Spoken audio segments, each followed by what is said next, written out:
Hello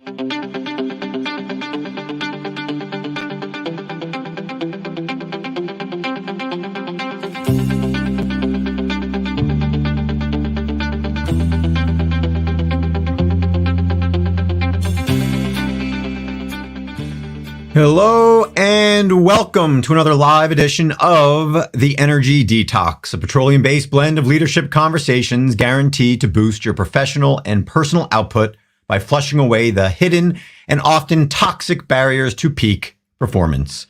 I'm your host, Joe Sinnott, a chemical engineer, executive coach, and 16-year energy industry veteran, helping you tap into the same resources fueling today's most successful and sustainable leaders.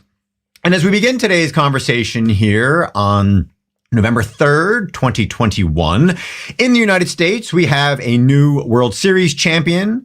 We have a new governor or governor-elect in the state of Virginia. And we have several new mayors-elect in New York City and Pittsburgh and other cities around the country. But what we don't necessarily have on the global stage is new messaging around climate change and the solutions to what many leaders are calling an existential threat.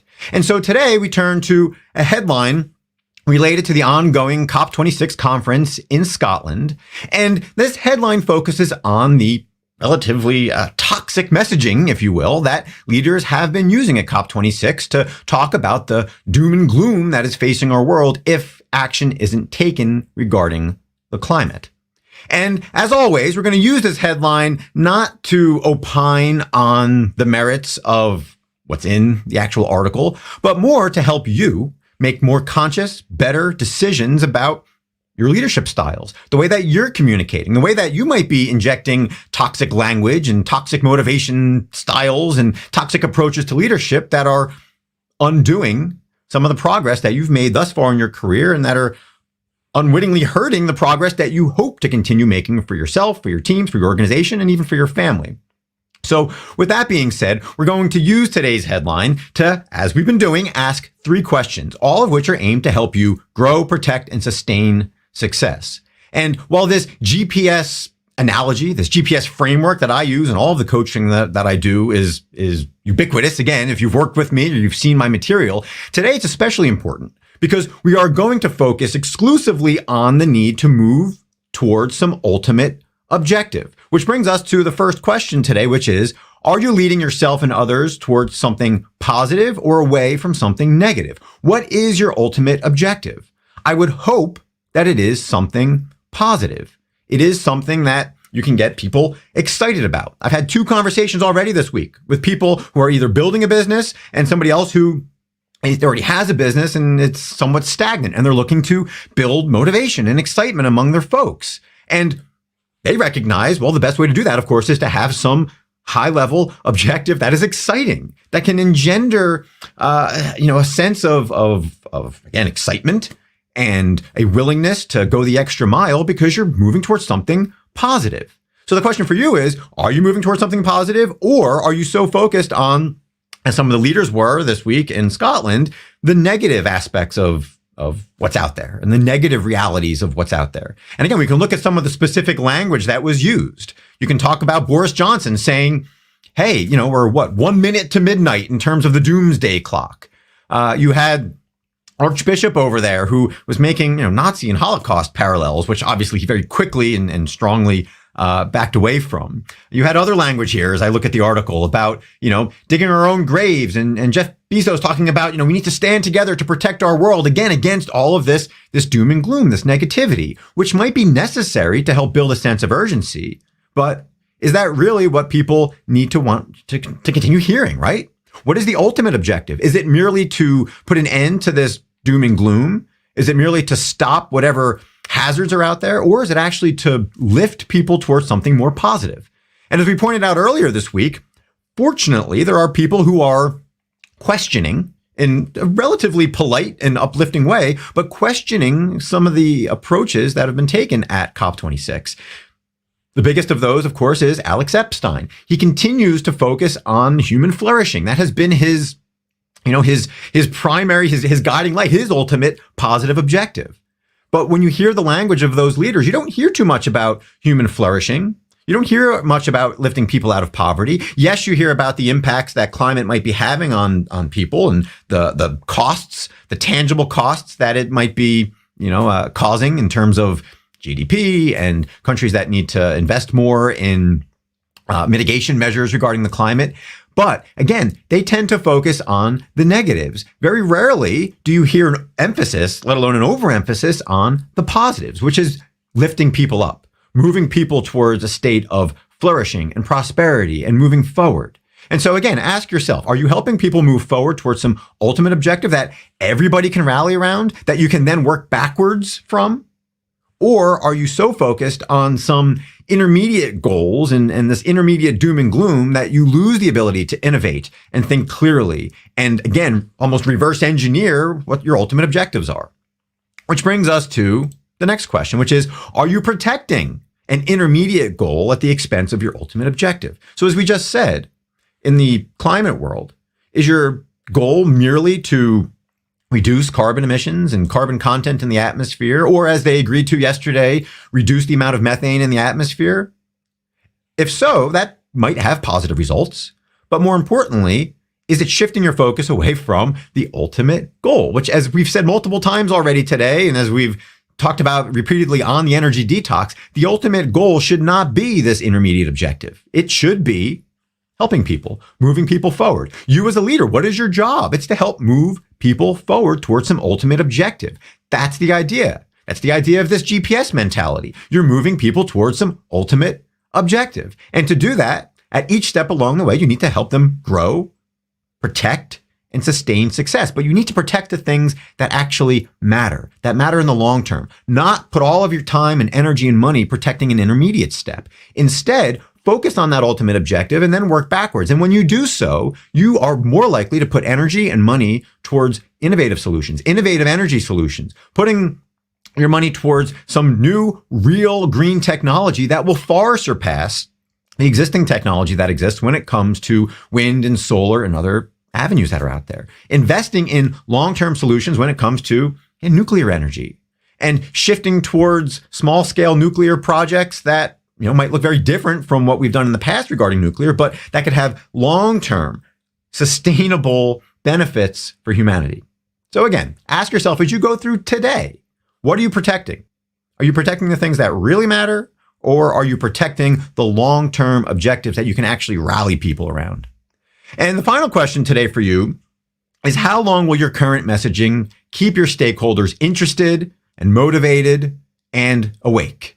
And yes, that might be a subtle dig at President Biden, who was caught snoozing a little bit during COP26. Although in fairness, if you listen to whatever was going on in the background and whatever talk or speech or presentation was being given, in fairness, I don't know that I could blame him for nodding off, 5 hours removed from his time zone in the midst of what, again, continued to be pretty uneventful and non-different, for lack of a better term, messaging. And that's what we're talking about today. If you were sitting in a room and you heard the same messages over and over and over and over again, and they didn't seem to be moving you towards anything new and innovative and progressive, I would imagine you would start to fall asleep too. In fact, Greta Thunberg, who again we talked about on Monday, she led off the conference by talking, her quote that has been repeated quite often is blah, blah, blah. And that's what she was expecting from this, was blah, blah, blah, much of the same, no action. And again, regardless of what you think the action should be or whether you agree with Greta Thunberg or not,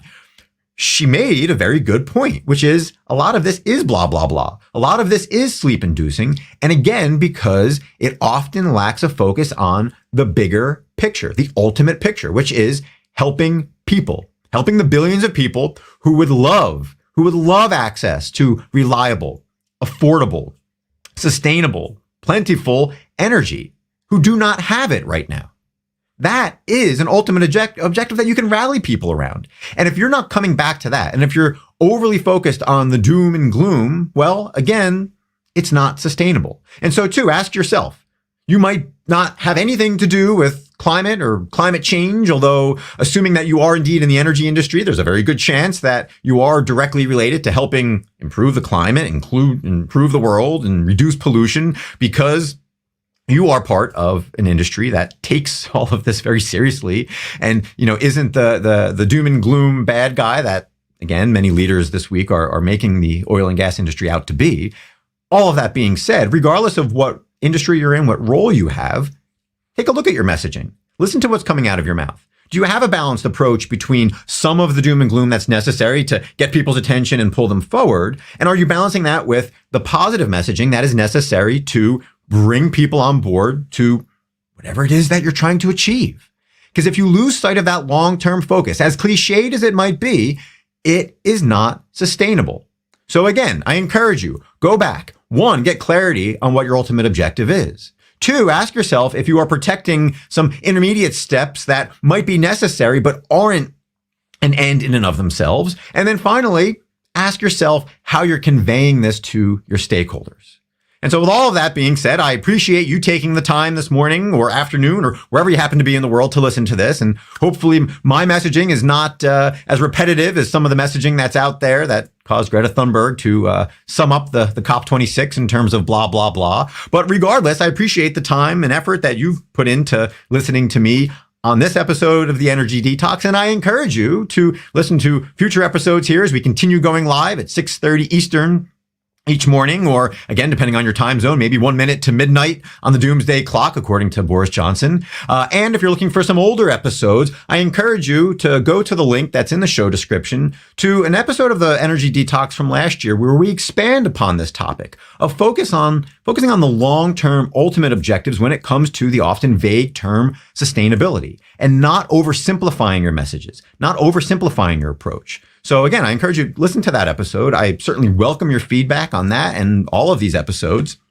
And as always, if you have any questions or comments or feedback while we're live, I welcome those too. And in fact, I'm happy to see that we do have some engagement today, this morning, from Andres, who says, in summary, populism. Again, populism, what is it? Well, it's motivating the people, your stakeholders, and in some cases telling them not just what they want to hear. Again, we can, on the heels of election day, we can look back 5 years ago to Donald Trump's election. Why was somebody with a populist message resonating so much that he pulled a big upset? Why, in some ways, did the Virginia race wind up in an upset where the heavy favorite from just a couple months ago lost? Well, in many ways, it's populism. It's not just telling people what they want to hear, but it's hitting them with what ultimately matters. And there'll be plenty of postmortems on the Virginia race, just as there were years of postmortems on the 2016 presidential race. And what is it likely to come down to? Well, the governor-elect, Youngling, he was able to motivate, in large part, residential suburban women, because he hit them where they're focused, which is on their children. He focused heavily on social issues. He didn't just talk about, the talking points. He didn't take, some of the standard stale, neoconservative Republican talking points that may not work anymore. He certainly separated himself from his counterpart, and he hit them with stuff that isn't just, trendy and sexy. He hit them with popular with his constituents, which is the children. And again, coming back to climate change, it's easy to say, oh, we're going to focus on the children by, cooling the earth. Well, no, we're going to focus on the children by giving them the opportunities that at least us here in the developed world have had to have education and grow and develop. And so too, you want to talk to the billions of people around the world who don't have access to education and to clean air and drinking water and all of those things. Again, hit them with what's popular in their hearts, which is their children, the long-term growth and development. You're not just going to win them over by saying we're going to prevent flooding, and we're going to prevent drought, and we're going to prevent XYZ.